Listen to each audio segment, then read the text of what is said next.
দুটো চিকেন দেবেন আর দুটো রাইস আর দুটো জলের বোতলও দিয়ে দেবেন। এই না না না, আমাদের জল লাগবে না, আমরা এখানে এই তো রাখা আছে, এই জলটাই খেয়ে নেবো আমরা। আরে এবার জলের বোতল লাগবে না, এইসব জল খেও না, এখানকার ভালো নয়। আরে ওইসব কিচ্ছু হয় না, তোরা কিছু জানিস না, সবেতেই বেশি বেশি। 15 টাকা তো দাম। কি 15 টাকা? না বাবা, দরকার নেই কোনো, আমাদের এইটাই ভালো, তোরা খা। ফার্স্ট ক্লাস, কি খারাপ আছে? আচ্ছা ঠিক আছে, একটাই জলের বোতল দিও। A few minutes later. এই শোনাই, তুই যা গিয়ে আমার জন্য ওষুধ নে, আমার শরীরটা একদম ভালো লাগছে না। এবার কি হয়েছে কাকিমা? আরে জানি না কি হয়েছে, দুপুরবেলা খাওয়ার পর থেকে শুধু বমি হয়ে যাচ্ছে, 10 বার চলে গেছে আমি বমি করতে। আচ্ছা আচ্ছা আসছি, আমি আনছি, দাঁড়াও তুমি এখানে বসো, আমি আনছি। Meanwhile.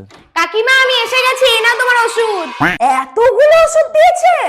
আরে 1000 টাকার ওষুধ, ওই জন্যই তো এতগুলো দিয়েছে। হ্যাঁ 1000 টাকা? তো তুমি উল্টো পাল্টা জল খেয়েছো বলেই এটা হয়েছে, তোমাকে তো মানাই করেছিলাম আমি, তখন তো 15 টাকা বাঁচানোর জন্য এখানে 1000 টাকার খরচা হয়ে গেল। নাও এবার বোঝো, টাকা বাঁচাবো।